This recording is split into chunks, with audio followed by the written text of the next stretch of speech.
Бзела шәаабеит, иахьатәи астолгьежь иалахәу зегьы, ҩышәиханижәи жәохә шықәса ҵуеит сынтәа, Аԥсны Ахада Қьалышьбеи Чачба диижьҭеи.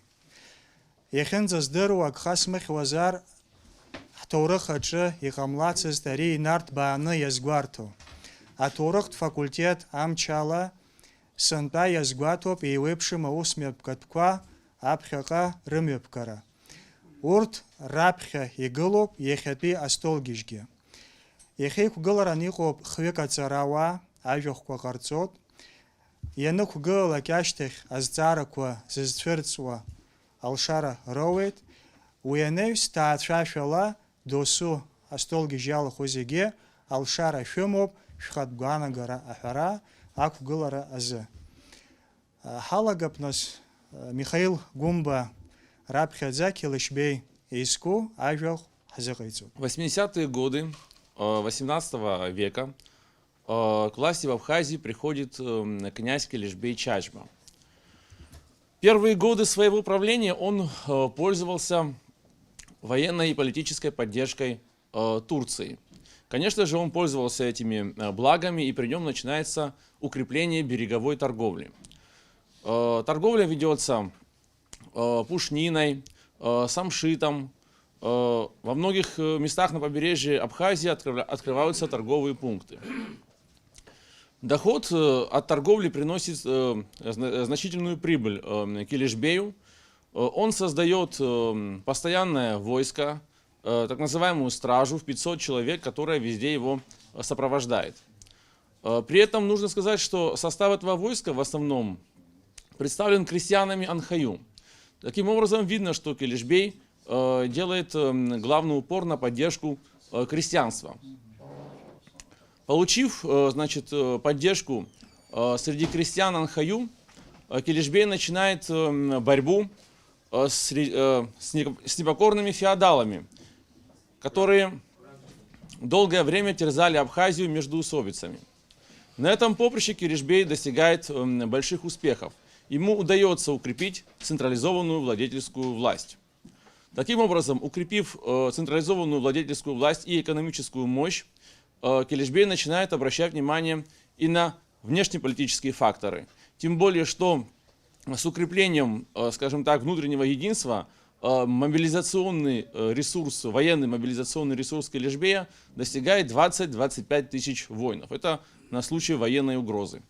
В этих условиях Қьалышьбей обращает внимание на, значит, внешние факторы. Дело в том, что еще во время пребывания семьи Чачба в ссылке в Турции мингрельские князья Дадьяне стали оказывать влияние на Самурзаканский регион.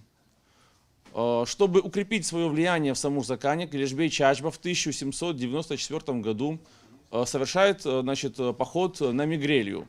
Мигрельские князья Григорий и Манучар изъявили, значит, покорность Қьалышьбею. Более того, Қьалышьбей закрепил за собой крепость Анаклию. В то же время в самой Мигрелии вспыхивает смута. Значит, имеретинский царь Соломон II стал поддерживать Манучара Дадьяне, и с помощью, значит, имеретинского царя Манучар изгоняет Григория из Мигрелии. Григорий Дадьяне обращается за помощью к Қьалышьбею. Қьалышьбей помогает ему и, значит, выставляет против Манучара 20-тысячное войско с 3 пушками. Не в силах противостоять такой военной мощи, Манучар был вынужден бежать из Мигрелии, а Мигрельский престол перешел к Григорию Дадьяне. Григорий Дадьяне фактически признал себя вассалом Қьалышьбея и в знак своей, значит, преданности и покорности выдал ему в аманаты своего старшего сына, наследника Ливана. Таким образом, мы видим блестящий внешнеполитический успех Қьалышьбея, где влияние Абхазии уже начинает распространяться и на соседнюю Мигрелию. Между тем, начинает относительно сложно складываться ситуация во внешнеполитической сфере в общекавказском регионе. В 1801 году Российская империя присоединяет к себе Восточную Грузию. Фактически это первый шаг к экспансии на Кавказе. В В 1803 году Мигрелия вступает под покровительство значит, России. И таким образом граница Российской империи уже вплотную подходит к Абхазии. Килишбей Чачба внимательно следил за борьбой двух держав, Османской империи и Российской империи в регионе. Дело в том, что уже с 1883 года, когда Крым был присоединен к России, фактически это был очень серьезный удар по военному могуществу Турции в регионе. И после этого Турция стала терять свое влияние в Черноморском бассейне. Килишбей при этом вынашивал сокровенную мечту сделать Абхазию полностью независимым государством, потому что, несмотря на то, что Килишбей пользовался военно-политической поддержкой Турции, он прекрасно понимал, как изменчивые настроения при Стамбульском дворе. Он прекрасно помнил, как поступили с его отцом, с его семьей, когда их значит, отправили в ссылку, а Абхазией стали управлять совершенно другие люди. Поэтому сокровенная мечта Килишбея была построение независимого абхазского государства. В успехах России, в том числе и на Кавказе, Килишбей видел надежность, значит, и некую надежду на то, что, возможно, при помощи России удастся, значит, избавиться от турецкого протектората и, значит, построить самостоятельную политику. Тем более, когда Григорий Дадиани принял российское подданство, то граница Российской империи уже вплотную подошла к Абхазии. И уже начиная с 1803 года, значит, абхазские послы начинают контактировать с российскими военными чиновниками на Кавказе. Однако российские правящие круги не спешат идти на открытый, значит, диалог с Килишбеем. Это было связано с тем, что Россию и Турцию связывал хрупкий мир, и Россия этим миром очень дорожила, так как у России обострились отношения с наполеоновской Францией. И российский император Александр I опасался войны на два фронта, поэтому он давал указания своим чиновникам вести переговоры с Килишбеем тайно, чтобы слухи об этих переговорах не дошли до Отоманской порты, то есть Турции. Между тем, в 1804 году умирает Григорий Дадиани, и правителем Мигрелии должен был стать его наследник, князь Ливан V Дадиани. Однако, значит, мы знаем, что Ливан находился в аманатах у Килишбея, и поэтому российское руководство попросило Килишбея выдать мигрельского наследника. Однако Килишбей ответил отказом, так как не хотел терять своего влияния на соседний регион. Тогда генерал Рыгов, начальник, значит, войск, российских войск, расквартированных в Мигрелии, в ультимативной форме потребовал от Килишбея выдать, значит, мигрельского наследника. Килишбей снова ответил отказом. Это приводит к вооруженному столкновению. Значит, в апреле 1805 года войска генерала Рыгофа переходят границу, значит, с Абхазией, значит, захватывают крепость Анаклия и разоряют на несколько верст самурзаканские деревни. Чтобы избежать дальнейшей эскалации, Килишбей идет, значит, на мирные переговоры, возвращает мигрельского наследника, значит, который становится уже мигрельским князем.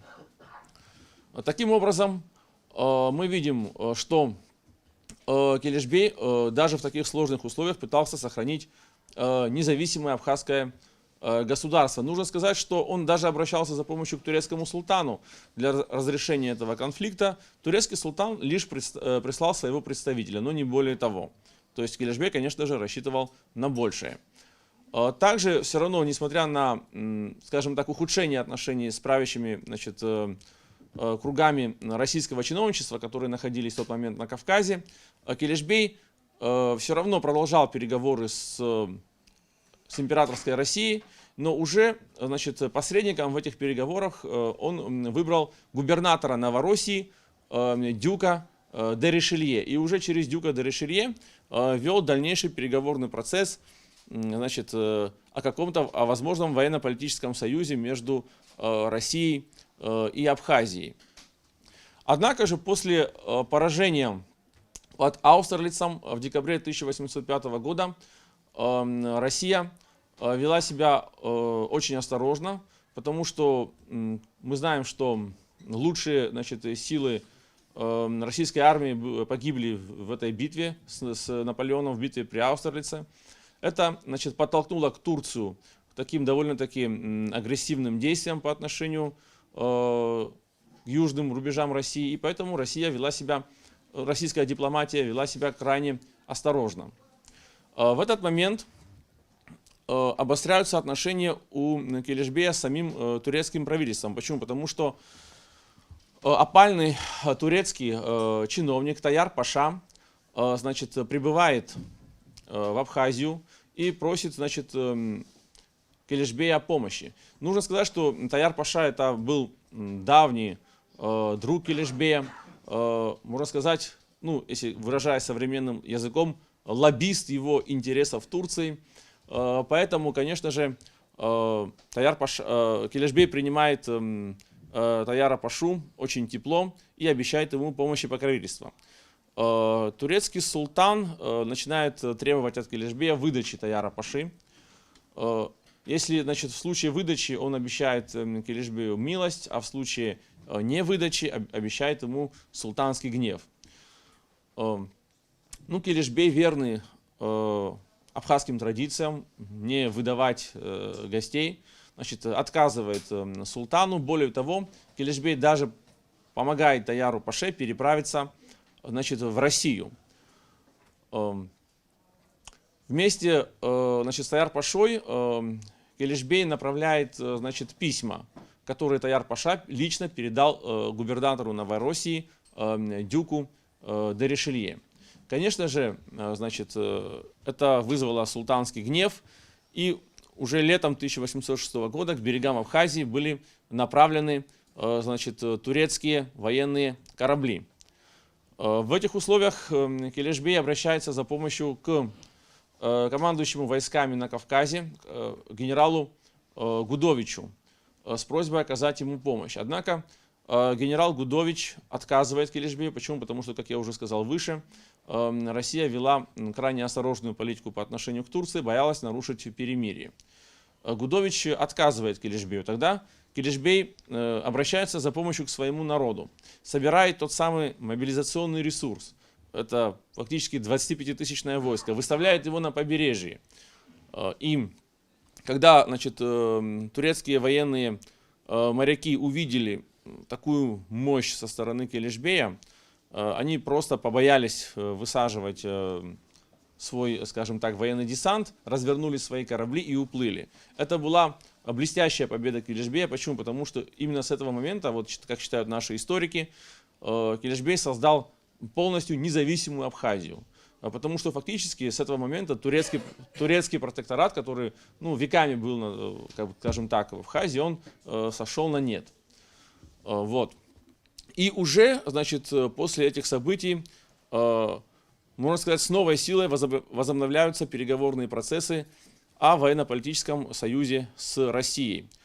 Долгое время, значит, не был найден компромисс из-за того, что Килишбей не принимал никак статью, запрещающую работорговлю. Почему? Потому что работорговля была одним из основных источников доходов казны Килишбея и его приближенных. А Россия, значит, российское правительство никак не мирилось с тем, чтобы, значит, у Килишбея, скажем так, в княжестве Килишбея имела место быть работорговля.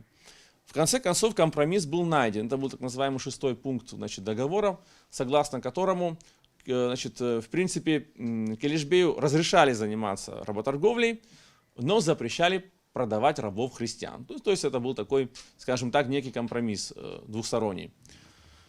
И в принципе уже как бы ничего не мешало, значит, заключению военно-политического союза Абхазии и России, но началась русско-турецкая война. Уже в декабре 1806 года начинается русско-турецкая война. И, значит, опять-таки этот переговорный процесс переносится на неопределенное время.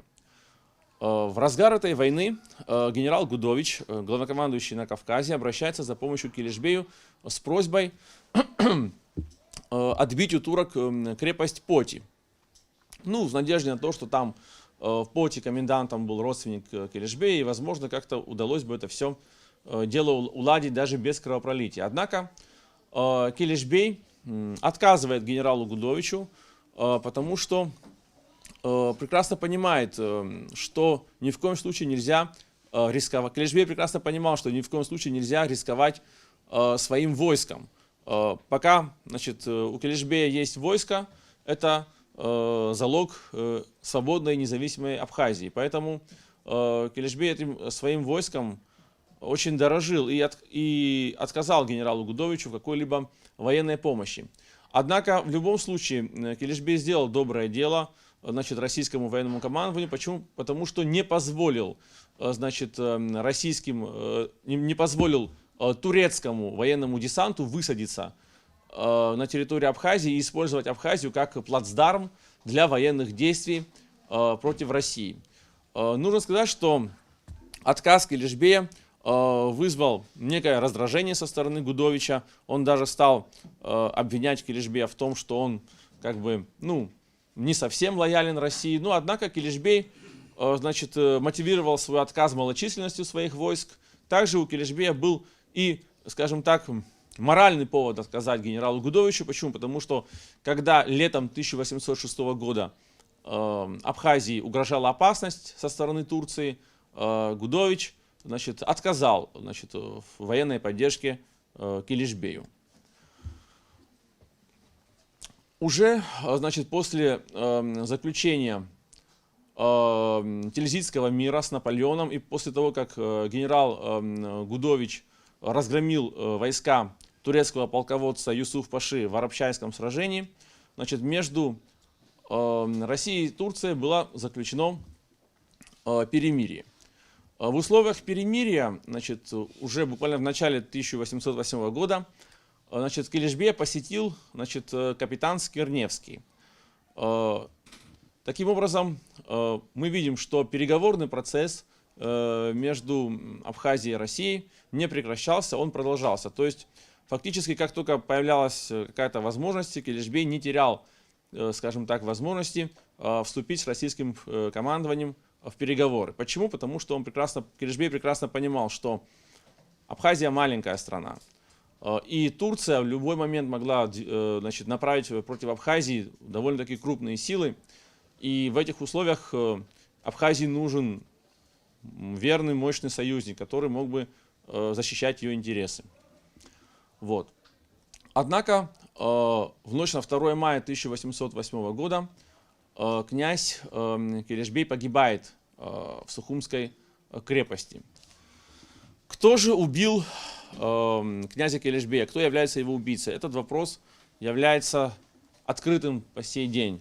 У наших историков нет единого ответа на этот вопрос. Почему? Потому что документы, к сожалению, дают очень расплывчатые ответы, и многие вопросы остались без ответа.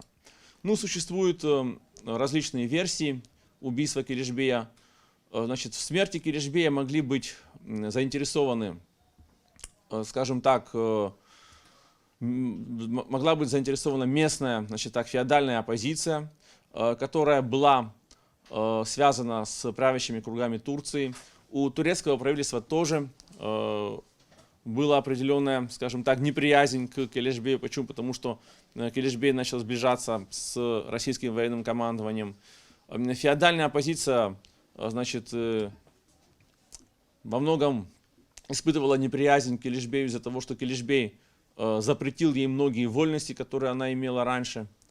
Вот также существует версия о том, что за смертью князя Килишбея могли стоять и мигрельские, значит, князья Дадьяне, которые, устранив Килишбея, надеялись, значит, лоббировать в Абхазии свои интересы. Дело в том, что сын Килишбея, Сафербей, был женат на сестре Григория, значит, Дадьяне, княгине Тамаре. Его всегда радушно принимали, значит, в Мигрелии, Есть такая, значит, определенная версия, что мингрельские князья Дадьяне, устранив Килишбея, хотели видеть правителем Абхазии именно Сафербея. Почему? Потому что Сафербей был лоялен к ним, и через Сафербея они могли бы лоббировать свои интересы. Такая версия тоже существует, такая версия тоже имеет место быть. В любом случае, после смерти, после гибели Килишбея, власть в Абхазии, значит, переходит к Асланбею. И здесь, что интересно, значит, Сафербей, который сразу же покинул Абхазию после, значит, гибели отца, просит помощи у мингрельских князей Дадьяне и обвиняет, значит, своего брата Асланбея в том, что он организовал убийство отца. Мингрельская княгиня Нина Дадьяне, которая фактически была правительницей Мингрелии, она была регеншей при малолетнем Ливане, она тут же обращается за помощью к российскому военному командованию, утверждая их в том, что вот погиб верно подданный России князь Килишбей, и за его смертью стоят вот такие вот турецкие реакционные силы во главе с его, значит, сыном Асланбеем. Ну, таким образом, значит, всю вину на гибель Килишбея, значит, Сафербей и Нина Дадьяне сваливают именно на Асланбея. Что интересно, сам Асланбей писал письма российскому военному командованию, и в этих письмах он писал, что он ни в коем мере не причастен к гибели отца. Он даже, более того, он даже пытался продолжить политику отца в вопросе переговоров с Россией. Он готов был заключить с российским военным командованием на Кавказе, значит, какой-то некий военно-политический союз. Он готов был сотрудничать с российской военной администрацией, князь Асланбей. Но, однако, российское военное командование уже сделало ставку именно на Сафербея, на сына Килишбея, который, значит, был более, близок, значит, ихнему двору, который уже, значит, крестился, который получил, значит, при крещении имя Георгий, в котором они, скажем так, уже были более-менее уверены, и поэтому, значит, письма Асланбея были проигнорированы. И, конечно же, большая лоббистская роль Нины Дадьяне сделали свое дело. Значит, Асланбея обвинили в отцеубийстве. Российские военные источники, в частности, акты Кавказской археографической комиссии, они обвиняют именно Асланбея в организации убийства отца. Затем, значит, главнокомандующий на Кавказе, к тому времени им уже был генерал Тормасов, значит, связался с руководством военного флота в Севастополе. Значит, на Сухумский рейд приходят военные корабли. Значит, и уже в июле 1810 года крепость Сухум-Кале была, значит, взята штурмом российским военным десантом под командованием капитана-лейтенанта Дота. После чего, значит, вместе с ротой Белевского полка под руководством генерала Орбеляни Сафербей, значит, торжественно въезжает в Сухум-Кале. Ну, начинается новая веха в истории Абхазии, уже как бы веха, когда Абхазия является частью Российской империи на автономных началах, то есть сохраняется княжество. Значит, известный документ 17 февраля 1810 года, по которому, значит, Александр I, император России, принимает Абхазию в свое подданство, но с условием, что Абхазией будет управлять, значит, династия Чачба, князь Сафербей и его потомки. Ну, таким образом, Абхазия вступает в новую стадию своего развития. Интересно, что усуп яха япшишгас сарайс галашон харахам тазен басип шико атурухача за авторитет до харакуз зешти ашишку сажат ашишку санзамта зешти ашишку салагамта сти апсва ус анах факум зешиштас апсва схато ханткар разхон никупос Килишбей изкна еилатәарак абас июбилеиҵас аҟаҵара са сахааным. Иахьа убри аԥшьызгаз аҭоурых факультет аҿы, иахьа Аԥсуа Аҳәынҭқарратә университет аҭоурых факультет даара иҭабуп ҳәа шәасҳәоит, уи даара краҵанакуеит. Еиҳарак ҳара ҳҭоурыхазгьы аԥхьаҟа ҳаҿиаразын аҿар игыло рзыҳәан. Убыс иҟалалоит аамҭақәа ҳара ҳҭоурыхаҿгьы ҿыӷәӷәала иаҳҭаху наҳзымҳәо. Политикатә ҭагылазаашьақәа ирхҟьаны, избанзар ҳара ҳахьынхо аҭыԥ убас иҟоуп, есымша агеополитикатә еибарххарақәа ирҭыԥуп. Иахьагьы уи заамҭа ҳҭагылоуп. Уи аҟынтәи ҳара ҳҭоурых ҳагәылаԥшны убысҟантәи иаҳҳәап ақәҿиарақәа иҟаз, мамзаргьы агхаԥхақәа иҟаз ҳаԥхьаҟа иҟаҳамҵарц азыҳәан есымша иҭахуп анализ аҟаҵара, аихшьала аҟаҵара. Зегь раԥхьа иргылан убри даара аҵак ду амоуп ҳәа исԥхьаӡоит. Егьирахь ара макьана қәгыларак ауп сара сыззыӡырҩхьоу, аха даара ибзианы, еилацаланы азыӡырҩи илымҳаҟынӡа ирмарианы иахьынӡауаз иҳазнеигеит, адоклад ҟазҵоз, уи даара иҭабуп ҳәа иасҳәоит. Егьирахь сара итәоу аҵарауаа шәхаҵкы еиҳарак аҭоурыхҭҵааҩцәа Аԥсны ахаангьы изхьыԥшу апатриотцәа шәыла ишьақәгылоуп шәеилазаара. Аагозар Георги Ӡиӡари еиԥш иҟаз, Шьалуа Иналиԥа еиԥш иҟаз, иара егьырҭ ирацәаҩӡаны урҭ раԥхьаҟагьы иҟаз аҵарауаа ҭоурыхҭҵааҩцәа хәыҷы-хәыҷла, маҷ-маҷ еизакны абри ҳҭоурых афундамент еиԥш абри Аԥсуа Аҳәынҭқарра ақәгыларатә иҟарымҵазҭгьы, иахьа ҳара ҿыӷәӷәала Аԥсуа Аҳәынҭқарра ҟаҳҵоит ҳәа ҳҳәартә еиԥш аҭагылазаашьа ҳмоур ҟалон. Иара машәырны иҟамлаӡеит ҳәа сгәы иаанагоит аԥсуа милаҭ қәԥара аҩажәеи шәышықәса анҵәамҭеи азыҳәан зҽеиҿызкааз аҭоурых дырҩы аҵарауаҩ ду Владислав Григори-иԥа Арӡынба дахьахагылаз. Избанзар иара ибзианы идыруан Аԥсны инарҵаулан аҭоурых. Убри даара ицхраауан иопонентцәа рҿы, ҳара иаҳдыруеит уи иҟазшьа шыҟаз, иахьаҭахыз аамҭа азыҳәан иааирԥшуаз апринципрақәа, аха апринципрақәа аурԥшырц азыҳәан адырумазароуп. Убри азын абра аҿар итоги ижәдыруазароуп. Дарбан оппонент заалакгьы ҳиацәажәарц азыҳәан адырҵаулақәа аҭахуп.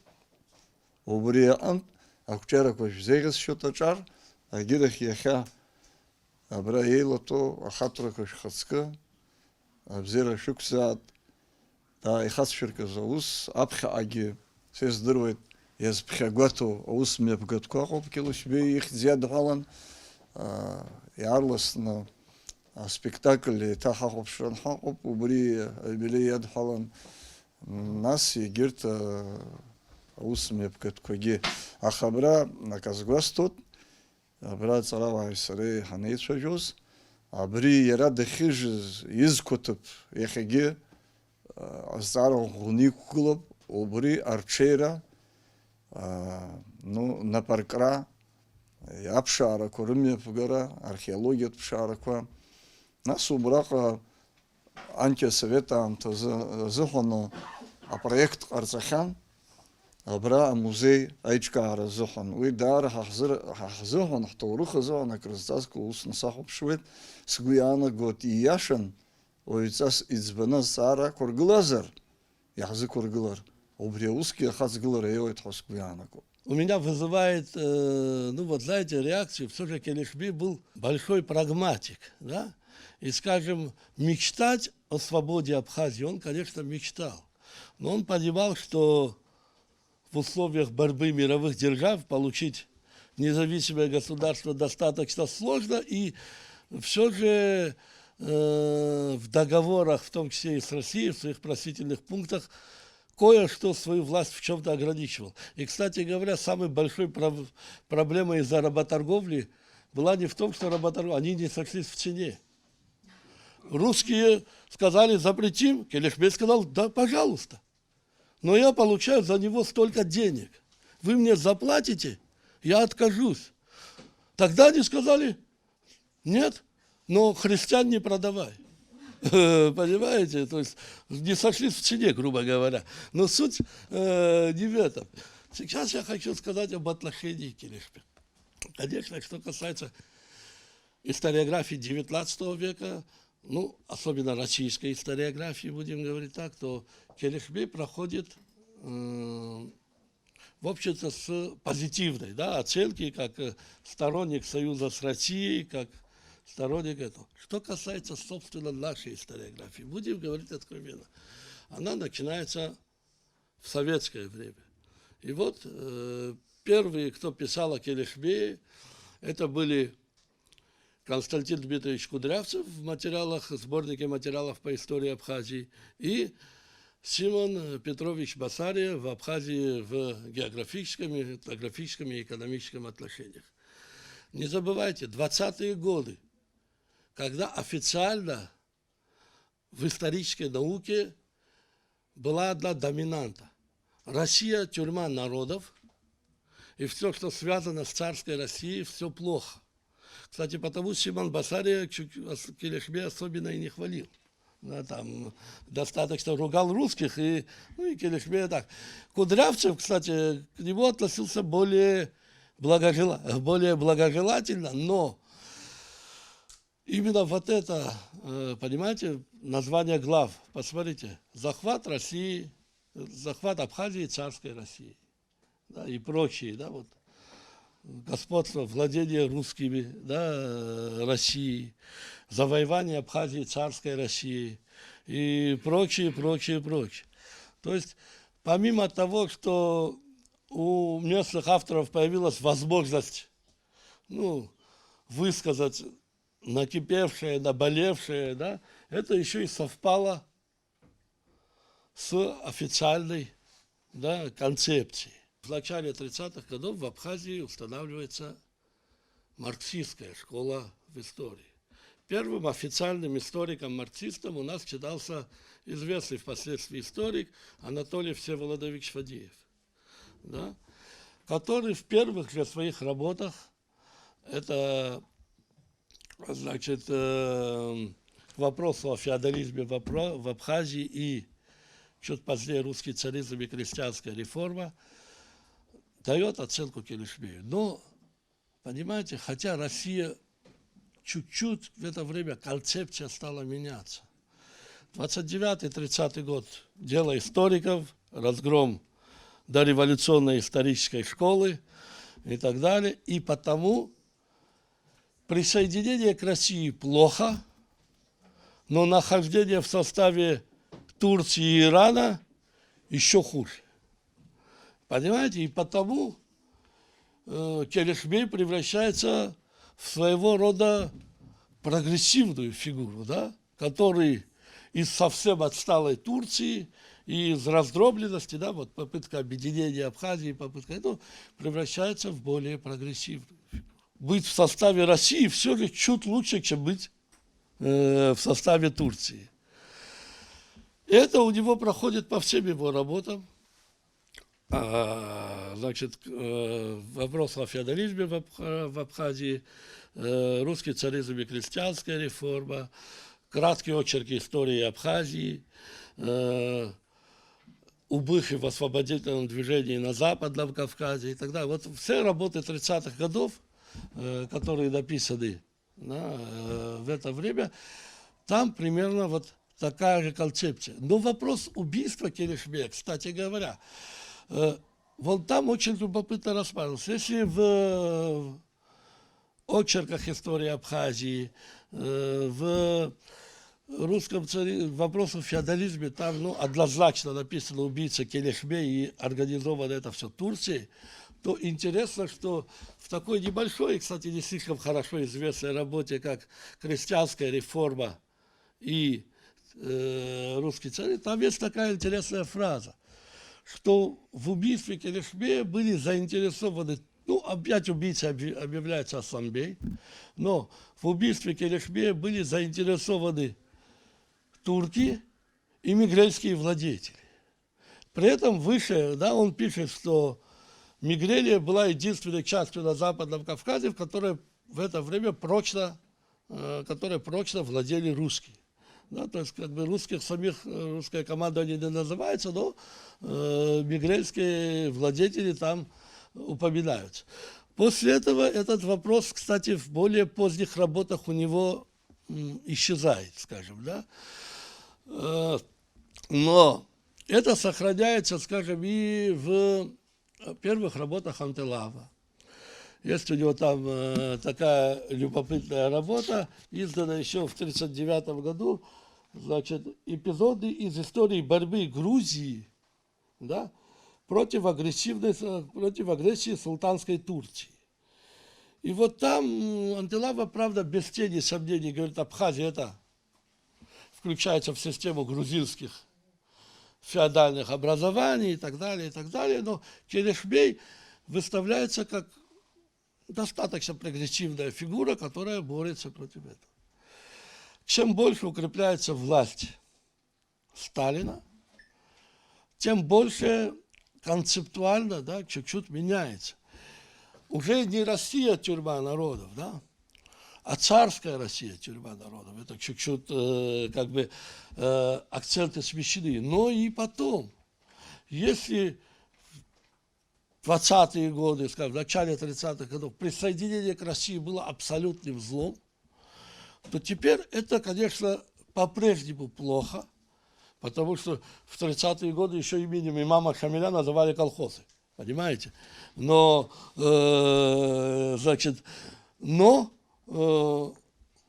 уже намного лучше, чем все остальные.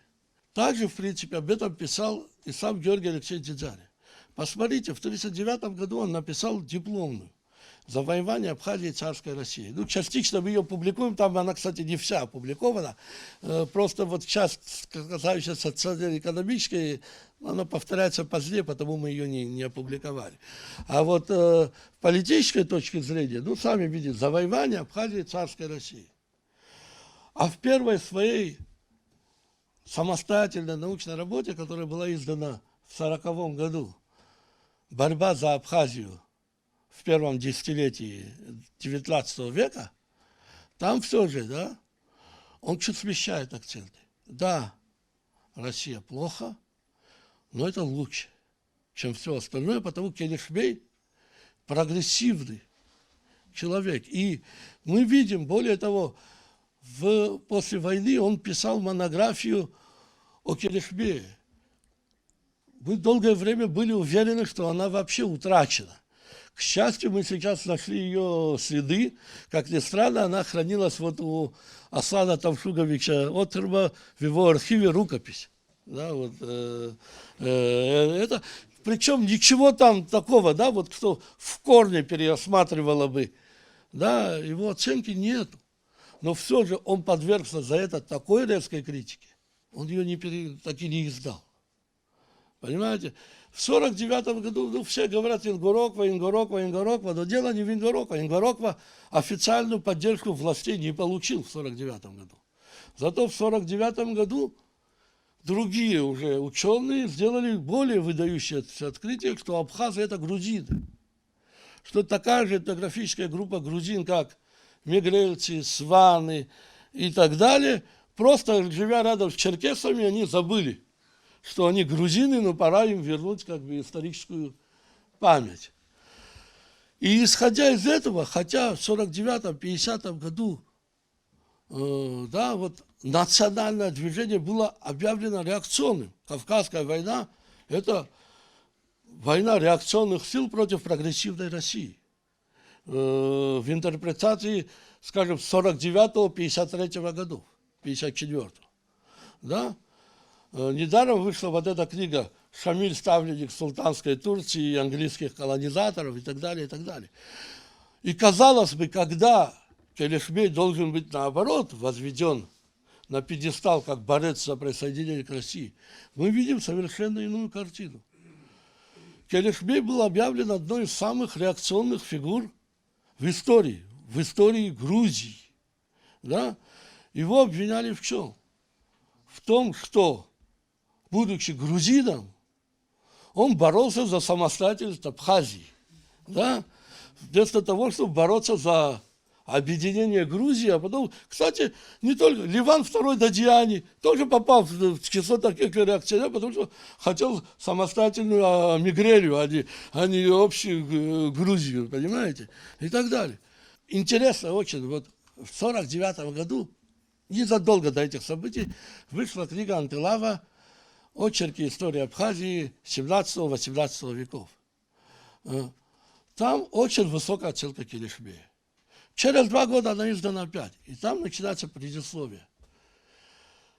Я там, исправил свою книгу, когда видно, что через год переиздавалась книга. Я исправил свою книгу, но главная моя ошибка была в том, что, во-первых, я абхазов назвал отдельным народом, но я не знал, что абхазы это грузины. Да? И самое главное, что Келешбея назвал прогрессивным деятелем. Теперь мы понимаем, что он не прогрессивный деятель, а реакционер, который был сепаратистом. Да? Вот, слово «сепаратист» тогда, понимаете, было синонимом, да, всей реакционной сущности. Да, это. И более того, правда, тут же слегка донес. Не я один ведь так писал, так и Джиджария писал, и Гулия писал там, и так далее, и так далее. Так что, вы не знали и этот. Примерно в это же время тот же Аланецкий, да, хотя он не писал, мало писал о Келешбее, хотя вот в его статье о Сухуме есть там достаточно подробно о Келешбее сказано. Он тоже каялся в том, что неправильно писал о Сухуме и так далее, но он писал, самая главная большая ошибка, что я писал об абхазах, как об отдельном народе. А потом, знаете, такой очень интересный выверт. Но я ведь не знал, что абхазы это грузины. И вообще мы, ученые, тогда не знали, говорят, что абхазы это грузины. Но вот сейчас нам все объяснили, и мы поняли, да, что так писать уже не будем. После, да, уже в 50-е годы, в первую очередь это связано с именем Джиджария и не только Джиджария, да, вплоть до, всю советскую эту, Келешбей, конечно, считался прогрессивным деятелем.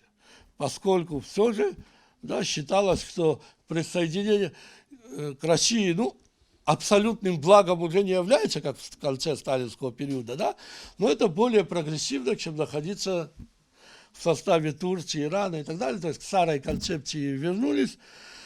И оценка Келешбея и у Джиджария во всех его работах, да, она, в принципе, достаточно высокая. Он пишет о прогрессивности его политики, но, правда, хочешь не хочешь, да, все равно во многом прогрессивность это заключалась в том, что он боролся за вхождение в состав России, да, а не там по каким-то иным причинам, да, но все же, тем не менее, да, такая концепция, в принципе, до конца советской эпохи, она сохранилась. Даже помните, вот в сером учебнике истории Абхазии, да, там все равно эта концепция преобладающая, что Келешбей убил Асланбей и так далее, там есть.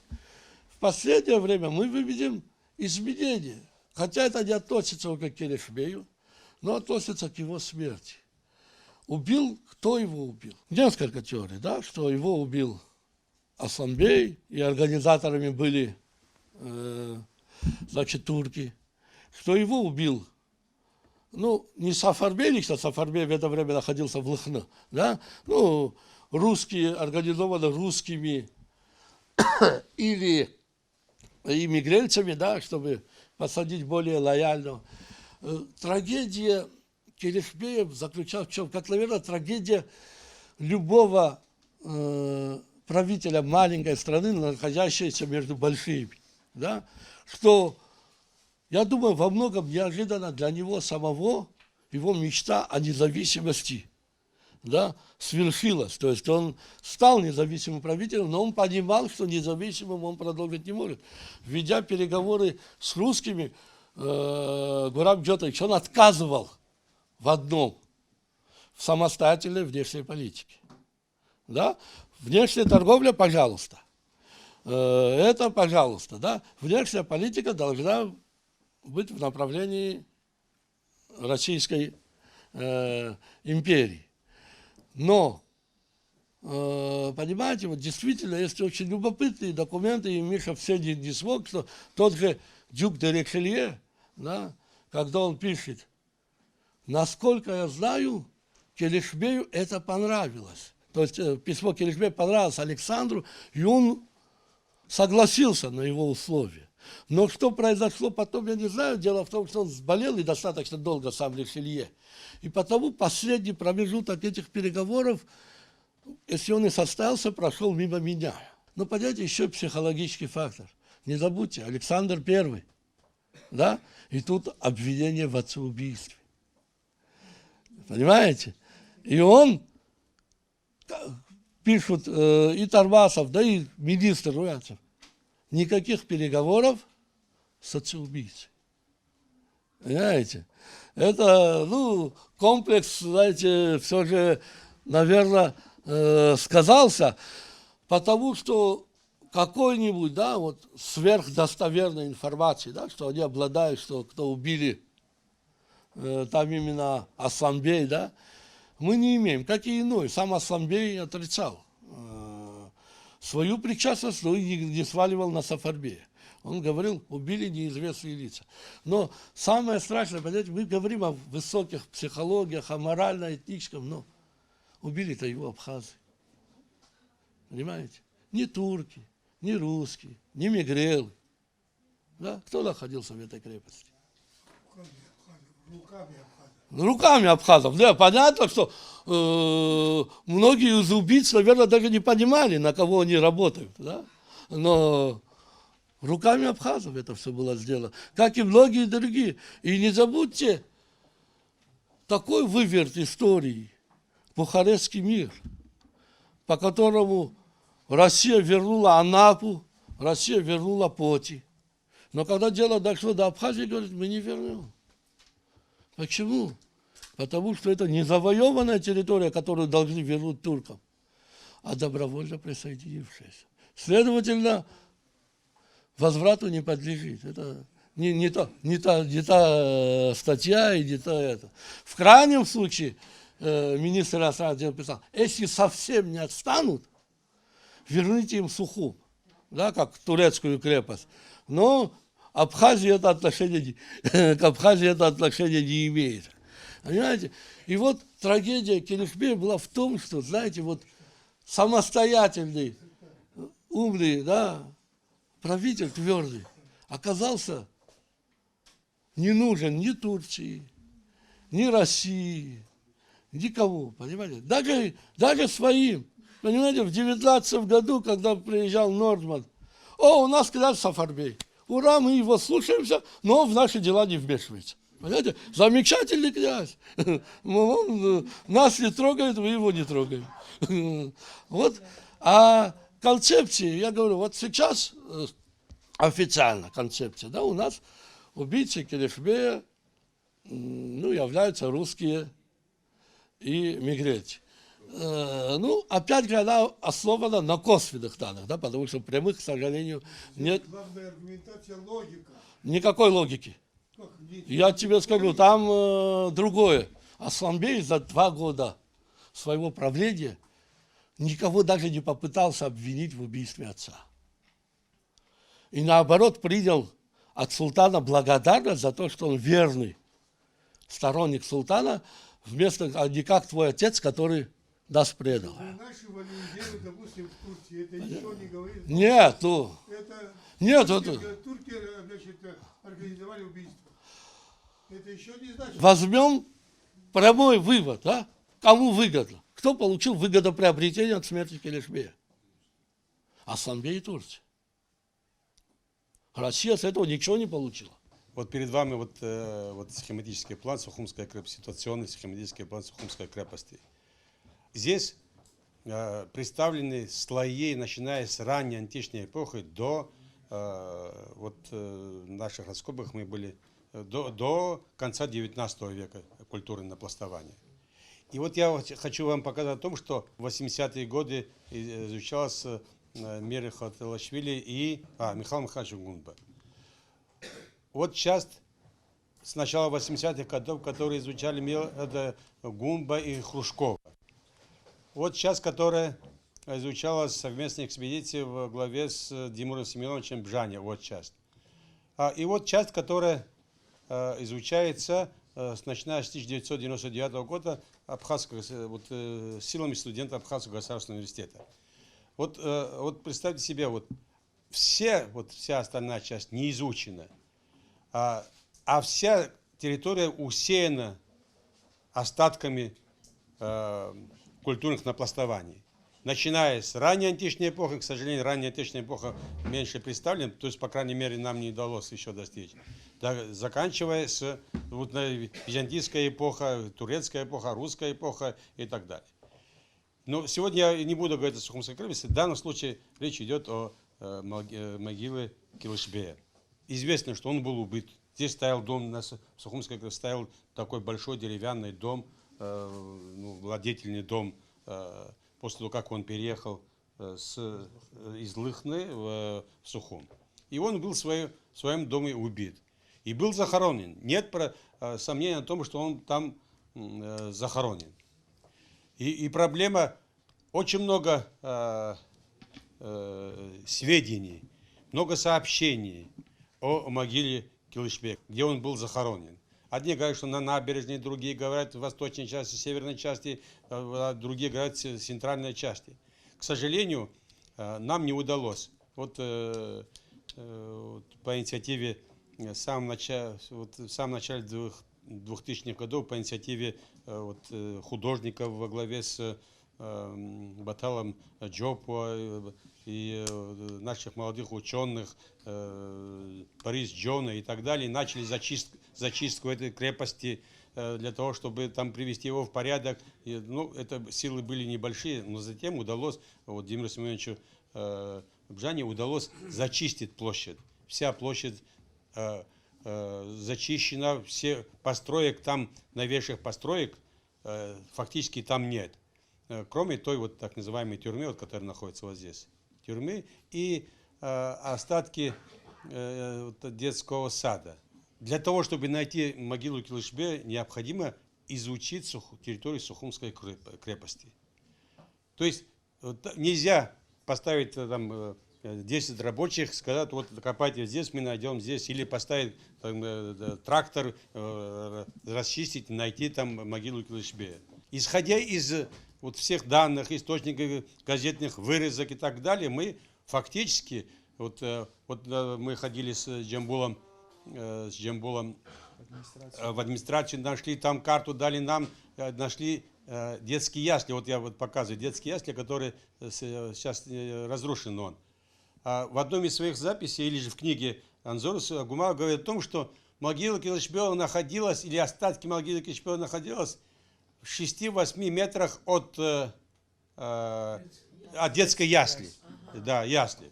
Это одно было. В принципе, детские ясли 6-8 метров. Вот здесь в одном из плане, на карте, здесь такой-то прямоугольник, залитый этим. Не знаем, что это было. Можно предполагать, но хотел бы вам прочитать, последний, Джамбул мне дал отрывок, это было опубликовано в газете «Одесский вестник» в 1839 году. К северной и отчасти, слушай, к восточной стене примыкают казармы. Понятно, казармы мы знаем. Комендантская квартира, домики для прочих офицеров. Между казармами есть 2 комнаты с нарами, которые покрыты набитыми травой, древесными листьями. Комнаты назначены для больных солдат. Посреди крепости стоит деревянная церковь. Я не знаю, какого года эта карта, нигде не написано. Вот церковь. По всей видимости, это церковь. Да. церковь. За нею возвышается дерево, которое было посажено отцом Гасанбея, то есть Келешбеем было посажено, для своего сына Баталбея. Оно приносит прекрасные груши. Вправо от церкви, вот можете там ориентироваться, вправо от церкви сохранилась могила отца Гасанбея, сложенная из простых камней. Как дерево, так и могилу указывал мне сам Гасанбей. Надобно было читать его чувства в то время, когда он смотрел на эту могилу и на это дерево, между которыми возвышается русский храм. Вот искать надо вот именно в этой части. Через 400 квадратных метров. Вот археологи здесь сидят, не дадут соврать. 400 квадратных метров – это большой раскоп, который надо раскапывать. Если человек 20 рабочих имеет, там еще, месяцев 4-5 раскапывать надо, для того, чтобы дойти до культурного слоя. Мы расчищали, хотели заложить раскоп, исходя вот из тех сообщений, хотели заложить раскоп именно в этой части 20 на 20 тоже. Мы заложили раскоп, но со студентами там покопались, почистили, и все. При расчистке нашли вот такой фрагмент. Вот, пожалуйста, посмотрите. Вот нам кажется, что это фрагмент той же могилы, похожий. Известно, что эта могила была разрушена в 1938 году. В 1938 году была разрушена.